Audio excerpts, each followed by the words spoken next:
मुख्यमंत्री को कभी चिंता नहीं होती थी, वो शीश महल में लेटा रहता था। सारे लोग मर रहे थे, सारे लोग मर रहे थे। और तो और अध्यक्ष जी, जब मैं एक बार, हमारे यहाँ पे बंगाली कैंप है, जब मैं बंगाली कैंप में गया, और मैं बताना चाहता हूं, एक वहां पे विधवा बहन मिली जिनका नाम था मोनी दास। वो मेरे को, मोनी दास हमारी बहन, ये बोली कि बेटा मेरे 2 बेटे थे, और एक बेटा था रवि दास, एक बेटा था मनोज दास, और उनकी उम्र 37 साल और 31 साल। और जो है रवि दास के 2 बच्चे थे, पीयूष दास और वैभव दास, जो कि 5 और 6 साल के बच्चे। उनके दोनों बेटे, जो विधवा माता है, उनके दोनों बेटे शराब पॉलिसी में ज़्यादा शराब पीने लग गए, और दोनों बेटों ने शराब पॉलिसी में, शराब के चक्कर में दोनों ने दम तोड़ दिया। आज वो महिला अकेली है। और वहीं एक मेरे यहाँ पे झुग्गी बस्ती है, प्रिंसेस पार्क, वहाँ पे दलित समाज की एक वहाँ पे महिला है, बरखा मेहरोलिया। उनकी उम्र मात्र 36 साल है।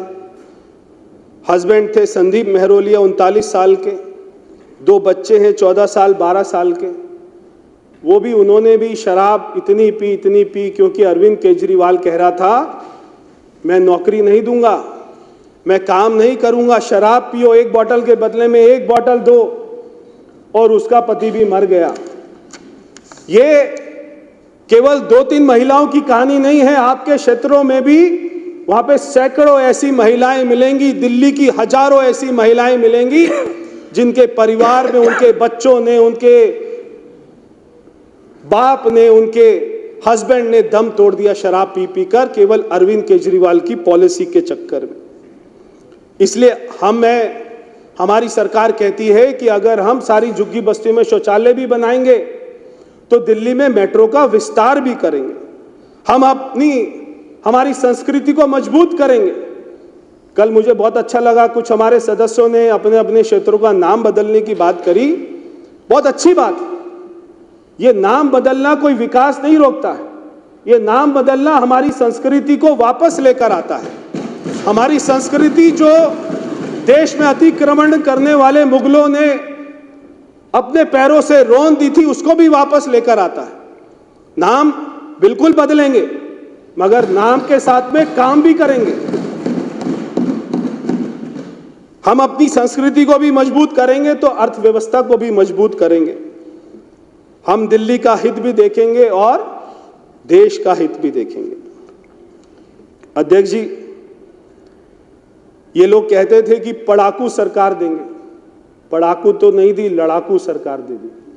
पूरा दिन लड़ते रहते थे। मेरे को लगता है कि सुबह चाय की प्याली बाद में पीते होंगे, पहले सुबह उठ के ये सोचते होंगे आज किसके ऊपर में भ्रष्टाचार का आरोप लगाना है, कैसे भ्रष्टाचार करना है, किससे लड़ाई करनी है, कौन से विज्ञापन देने हैं, क्या झूठ बोलने हैं, किससे झगड़ा करना है, कैसे पीएम साहब को गाली देनी है, कैसे एलजी साहब को गाली देनी है, वो ये सोचते होंगे। ये बहुत ही बड़ी विडंबना रही दिल्ली की कि हमको दिल्ली में एक ऐसी सरकार मिली। क्योंकि मैं पीडब्ल्यूडी मंत्री हूं, तो मैं उसी भाषा में यहाँ पर कहना चाहता हूं। और मैं देख रहा था जो यहाँ पे 280 में 2 दिन से सारे सदस्य बोल रहे थे, वो ज़्यादातर मेरे मंत्रालय के बारे में ही कह रहे थे। तो मैं पीडब्ल्यूडी मंत्रालय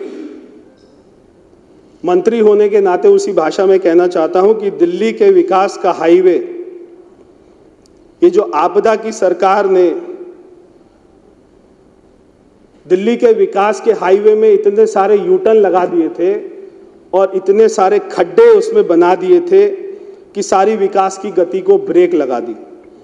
लेकिन हम सुपर 48, हम सारे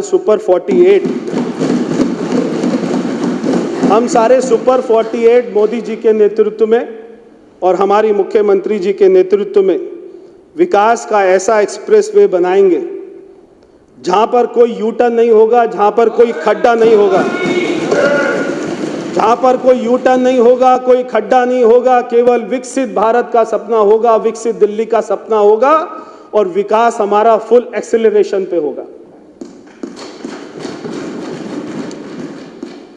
अध्यक्ष जी, एक तरफ जहां पर हमारी केंद्र सरकार ने दिल्ली में द्वारका में मैं जहां से सांसद था 26,000 करोड़ रुपए का इंटरनेशनल कन्वेंशन सेंटर बनाया,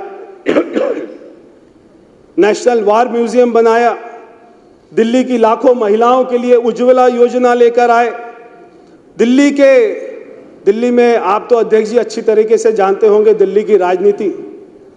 पिछली कई सरकारें दिल्ली के अनऑथराइज्ड कॉलोनी पे लड़ती रही। शीला दीक्षित जी ने छतरपुर स्टेडियम में झूठे सर्टिफिकेट बांटे थे, मगर जिस दिन प्रधानमंत्री जी ने इस समस्या को समझा, ऐसे सॉल्व कर दिया जैसे कोई समस्या ही नहीं थी।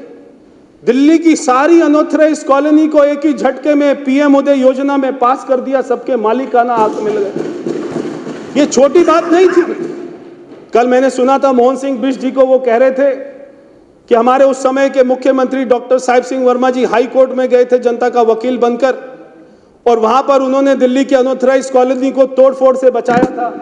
वहां पे दिल्ली की जनता के लिए लड़ाई लड़ी थी, मगर जब हमारे प्रधानमंत्री जी ने उनको मालिकाना हक दे दिया, रजिस्ट्री करवा दी, तो जीवन भर के लिए उनके ऊपर से तलवार हट गई। आज वो अपनी चैन की जो है सांस ले सकते हैं। एक तरफ जहां प्रधानमंत्री दिल्ली जी इतनी सौगातें दे रहे हैं दिल्ली को, और वहीं दूसरी तरफ केजरीवाल जी क्या करते थे? शराब घोटाला करते थे, क्लासरूम घोटाला करते थे, मोहल्ला क्लिनिक घोटाला करते थे, और तो और यमुना सफाई घोटाला करते थे, विज्ञापन घोटाला करते थे। मगर ये सारे घोटालों की जांच कराई जाएगी, और मुझे लगता है कि केजरीवाल जी इस जन्म में तिहाड़ जेल से तो बाहर नहीं आ पाएंगे।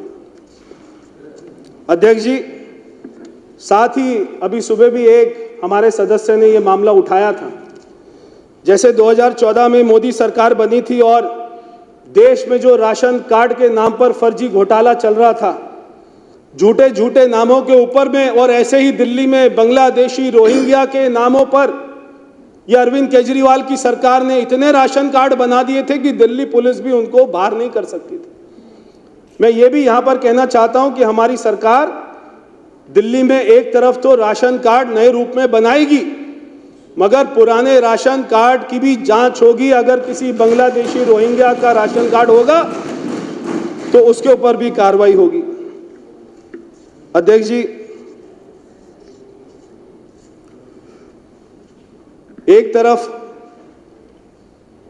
अरविंद केजरीवाल की सरकार का फोकस था कि उनके शीश महल में अच्छी जकूजी लगे, जिसमें 36 उसमें नलके हों। मगर हमारी सरकार का, भारतीय जनता पार्टी की सरकार का मुख्यमंत्री जी के नेतृत्व में फोकस रहेगा कि हर घर में साफ पानी आए नल से। एक तरफ अरविंद केजरीवाल की सरकार का फोकस था कि दिल्ली में शराब के ठेके खोल दिए जाएं।